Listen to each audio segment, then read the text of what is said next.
Hello and welcome to 3.0 TV. I am Vishakha Thakur. And I am Ruchi Sharma. Bitcoin faced a sharp rejection at the 6-digit threshold, nose diving to $94,000 on Monday evening. Within an hour, the King coin shed $4,000, hitting a multi-day low of $94,300 before rebounding to $99,800 today. Data from CoinGlass reveals liquidation chaos with wrecked positions totaling $1.5 billion in the past 24 hours. Well, all coins fared worse, with numerous double-digit losses before staging a partial recovery.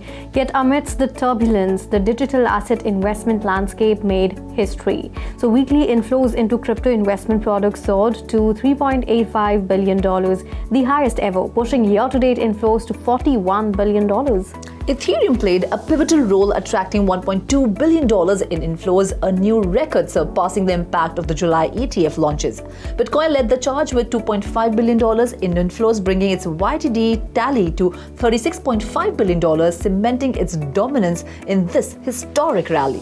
Meanwhile, it seems like a recurring event now, but MicroStrategy, the world's largest corporate holder of Bitcoin, has announced another massive acquisition. This time, the firm spent $2.1 billion at an average price of $98,782 to acquire 21,550 Bitcoin.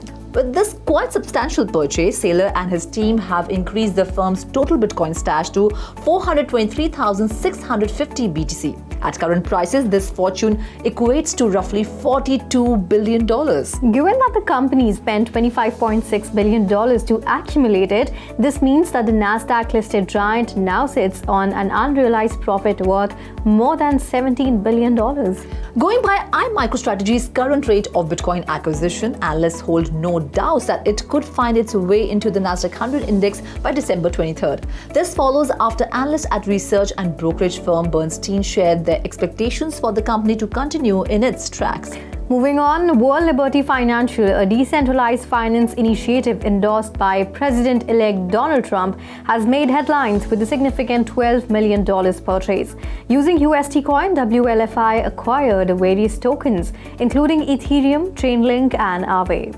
According to Spot On Chain, this is WLFI's first purchase of Link and Aave. The firm also revealed that over the past 12 days, the organization had spent a total of $30 million to buy 8,105 ETH at an average price of $3,701. Well, the buying spree follows a $30 million investment by Tron founder Justin Sun, who recently became WLFI's largest investor. Sun also expressed his enthusiasm for the development in a November 25 X post. In another interesting development centered around Bitcoin, Anton Tkachev, a state Duma deputy from the New People Party, has formally proposed establishing a strategic Bitcoin reserve in Russia. Tkachev sent an appeal to Russian Finance Minister Anton Sulanov, urging an assessment of the feasibility of creating such a reserve. So his proposal outlines the challenges of reliance on traditional currencies susceptible to volatility, sanctions, and inflation. Tkachev explained that these vulnerabilities threaten Russia's financial stability. This development aligns with the growing global trend of governments considering Bitcoin as a reserve asset. In the United States, recent months have seen increased interest in Bitcoin reserves following Donald Trump's election win, with several states initiating related legislation.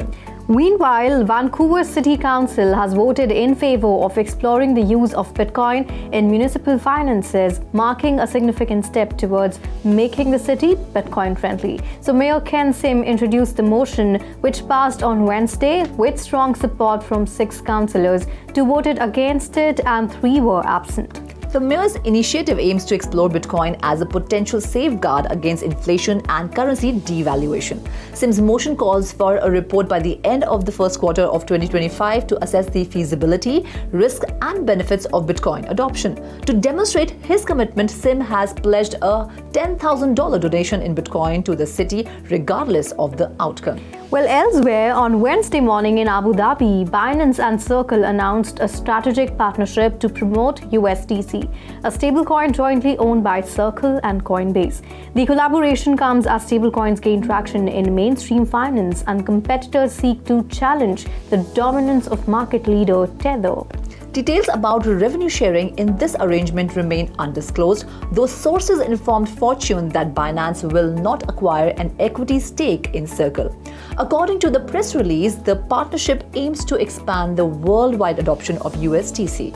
So, as part of the agreement, Binance will adopt USDC as a core component of its corporate treasury.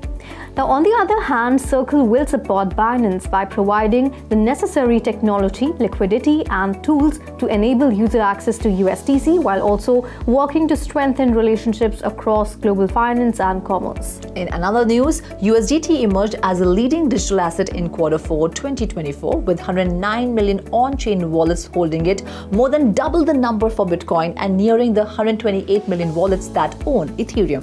Beyond on-chain activity, 86 million accounts on centralized platforms have received USDT deposits. Meanwhile, USDT has also experienced explosive growth in wallet adoption, surging by 71% in 2023 and 129% the year before. So this increase has been primarily fueled by smaller wallets, with balances below $1,000 reflecting a shift towards self-custody following the dramatic collapse of FTX. USDC has gained some traction on platforms like Solana and Base, yet USDT still holds over 30% of the wallet share on Solana. Meanwhile, Ripple Labs, an American blockchain payments firm, has minted over 13 million RLUSD stablecoins across multiple blockchain networks. This activity is part of Ripple's intensified testing phase for its stablecoin, which is set to launch soon following approval from the New York Department of Financial Services. The stablecoin, which is fully backed by onshore US assets, has been undergoing rigorous tests involving minting and transfers across these networks. Ripple confirmed that these tests are aimed at ensuring the stablecoin's functionality before its official debut. And lastly, according to blockchain analytics platform Spot on Chain, on December 9, the royal government of Bhutan transferred 402 Bitcoin worth $39.56 million to QCP Capital. Well, this is the latest in a series of transactions from Bhutan's government, which has been actively selling its Bitcoin reserves since October. This marks the third major Bitcoin transfer by Bhutan's government this year. In October, it sent 929 BTC valued at $66.16 million to Binance across 2 transactions. Also, Bhutan holds approximately 11,700 Bitcoin valued at $1.15 billion across 7 known wallets, making it the 4th largest government Bitcoin holder globally. The coins are managed by Druk Holding and Investments, the country's state investment arm. Well, that's all in the weekly wrap for now. This is Mujhi Sharma signing off. And this is me, Vishakha Thakur, signing off. For more such updates, do log on to our website www.3versetv.io or scan the QR code. Have a great weekend.